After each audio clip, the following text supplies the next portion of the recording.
Look at me. No, seriously, look at me. What do you see?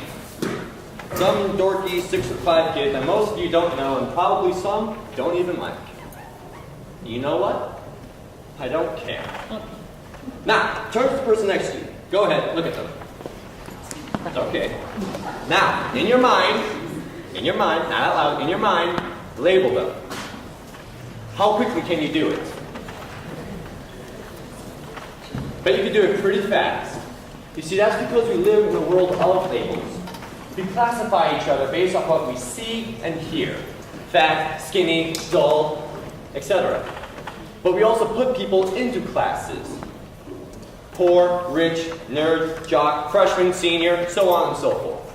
Right now, some of you are probably labeling this monologue on labels. Oh, is a teenage guy talking about labels? It's got to be a really angry, dull, boring rant. But you don't know that. You don't know what I'm going to do. For all you know, I will play the theme from Jurassic Park on the piano. You know what? I think I will.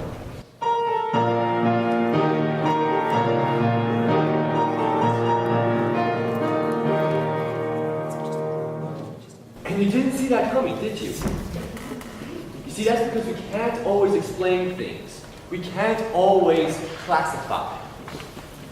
So why do we try to?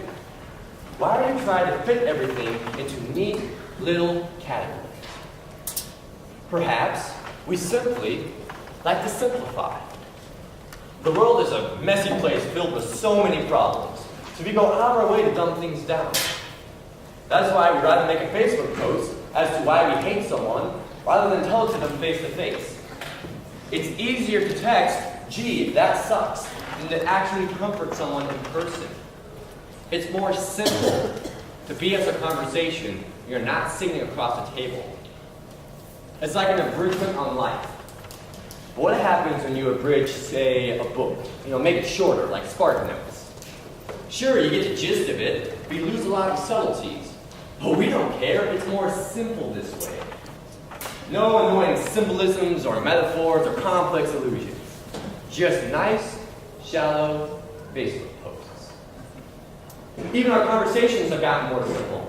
Rather than think of our own witty humor, we use internet jokes and references to supplement our humor for us. With things like, that's what she said, or come at me, bro, or that ever popular YOLO.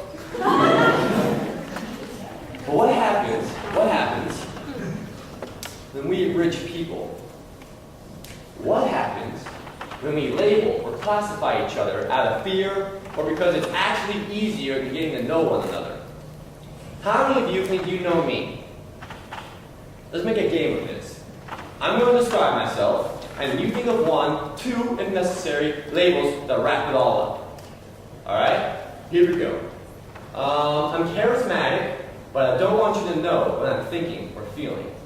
I'm quick of wit, but I'm slow of body. I love the stage, but sometimes I am afraid to go on it. I'm a man, but I've known to cry. I'm tall, but I slouch. I'm stubborn in conversation, but easygoing in action. I love people, but sometimes they disgust me. And now I find myself surrounded by friends who don't really know me. Now, how do you label that? Teenager? Punk? Senior? You can't. Game over.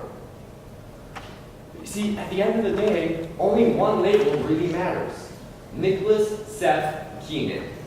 And that is what I will stand for, even when society tells me it's not worth it. And you know what? They may be right. But I will stand for my name, the label that describes me better than any other. No way to simplify. Now, look at me. No, seriously, look at me. This is me. I know who I am. Who are you?